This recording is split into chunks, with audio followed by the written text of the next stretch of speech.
Every major historical event has three things. The first, there's an economic crisis that develops. Maybe it's a recession and so on.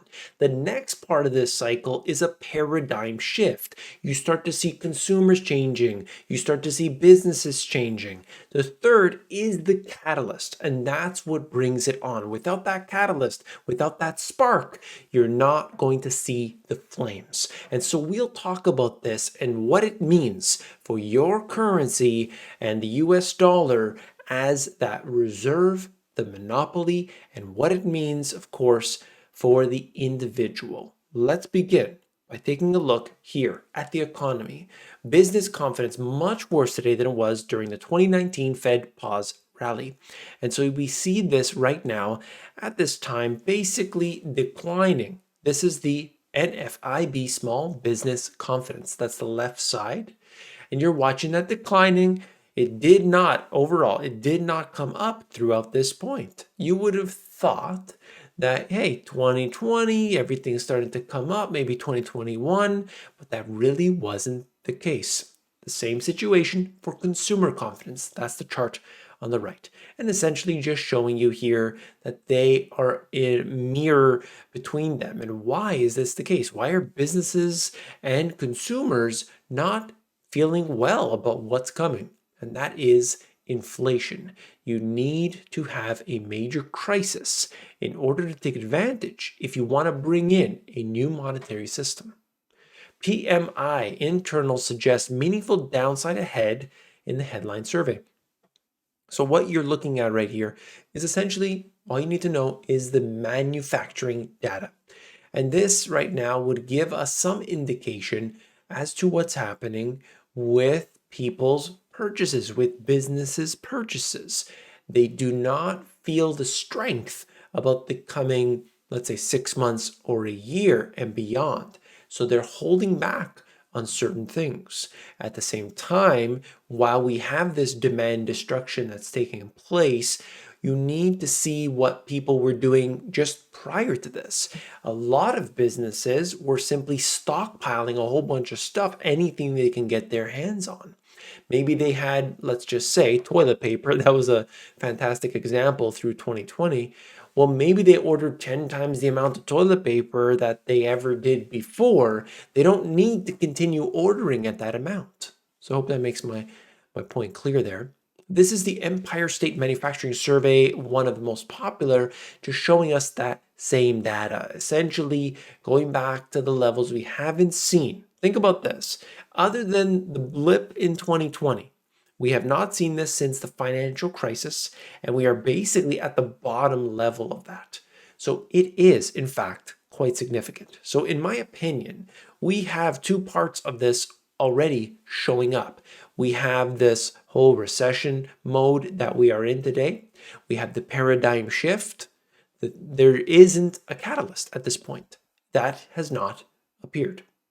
And so we look across, look at this. I'm just going to read this to you quick. General business conditions, new orders, shipments, unfilled orders, delivery time, and inventories, all of these are declining. All of them.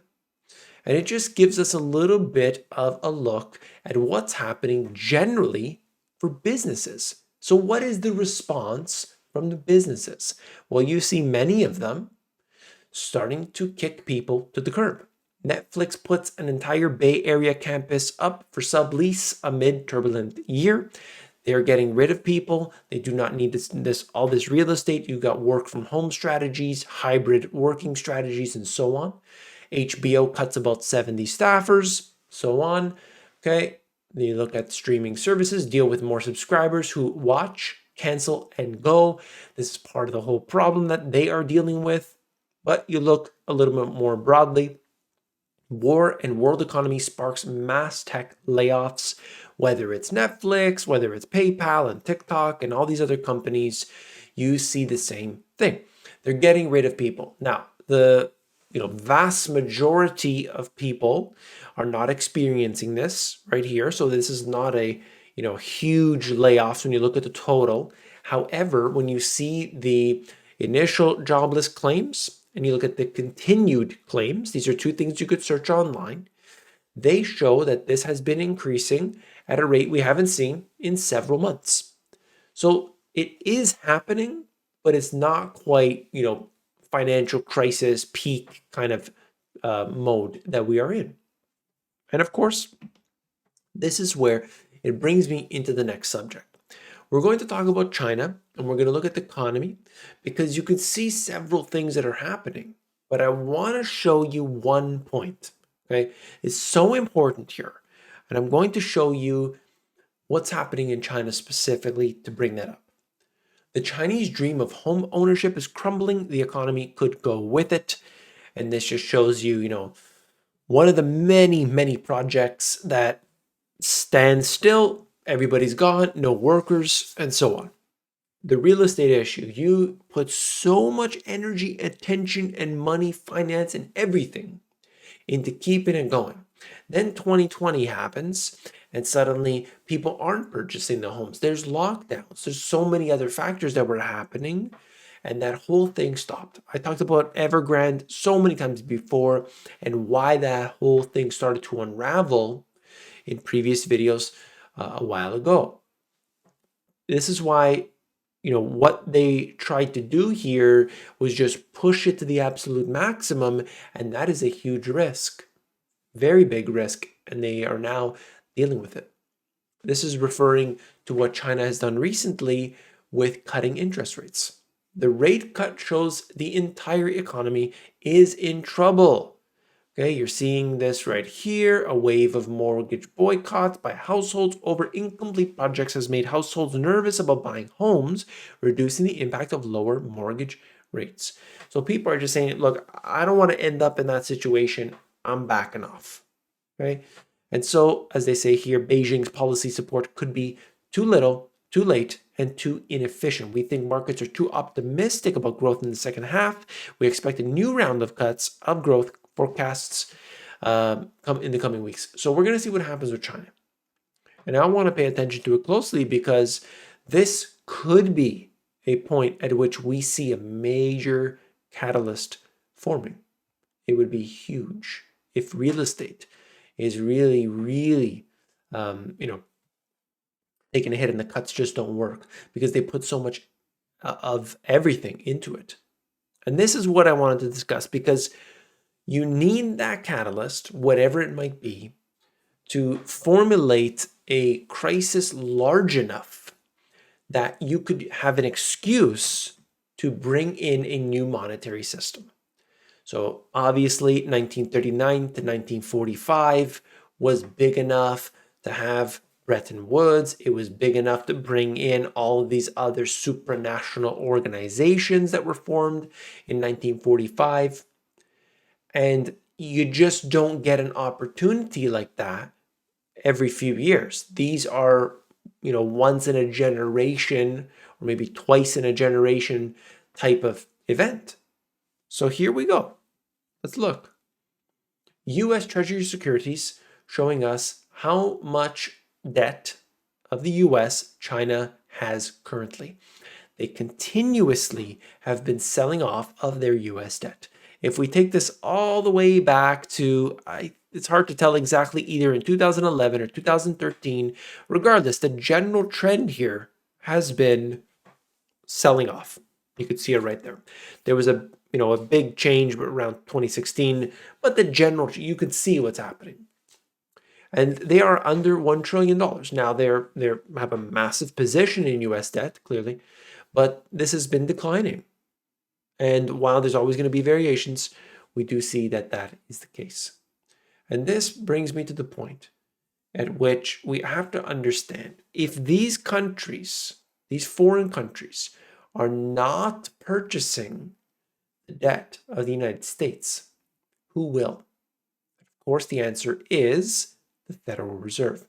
The Federal Reserve will monetize each and every last piece of US debt, and that would be to the detriment of the currency itself. And then, when you've got nothing but confetti, they absolutely will usher in a new system. What that system will be, what it will look like, some say it will be based on a central bank digital currency. This could be with the IMF, the BIZ. The BIZ is starting to work with all these different central banks. It is all possible. Now, I can't predict the future, but I can tell you with certainty that you need these three things. You need some sort of economic slowdown, unemployment, a crisis. Doesn't have to show up in the official stats, of course, but there needs to be that. And then that brings in the paradigm shift that people have. At the water cooler, people aren't talking about, sports and whatever it might be. They're discussing how inflation is picking up and the shortages and all these different aspects. And then you have that spark, that catalyst that sets it all off. So keep a close eye on what happens. If you're subscribed to the channel, you will know first. Look here. This is just showing us what has happened throughout Europe, all these different places around. This is the Rhine in Germany, the Po in Italy. You look through England, Hungary, Spain, France, and so on. All these places drying up considerably, creating a problem for shipping. And, and by the way, they're turning up a lot of interesting things underneath these areas that haven't been dry in a very long time. What we're seeing here is, in fact, going to further create problems, especially in these drought-prone areas or areas that are just dealing with drought right now. And this is just showing you the Rhine River. You can see Rotterdam all the way down, comes through Switzerland and beyond. And if you can't bring products through there, what do you think is going to happen? How do you think people are going to deal with that? Things are getting to, things they can't control. How are they going to control this? Well, now these companies, these individuals, oh, you can't transport goods through the Rhine?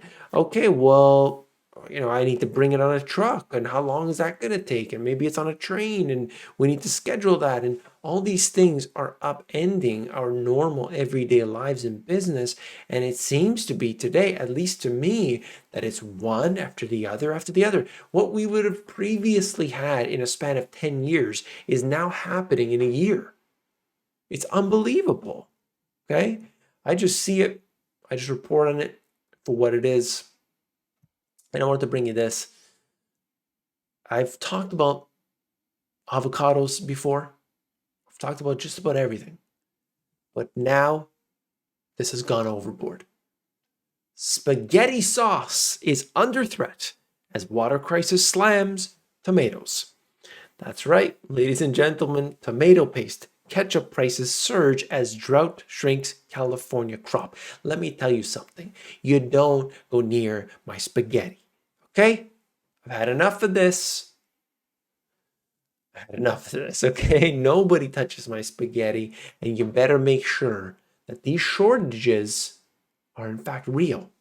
Because if I uncover the truth that there's a bunch of spaghetti sitting somewhere, and spaghetti sauce sitting somewhere, and tomatoes sitting somewhere, and they're being held from me, I'm gonna lose it. All right, that's enough.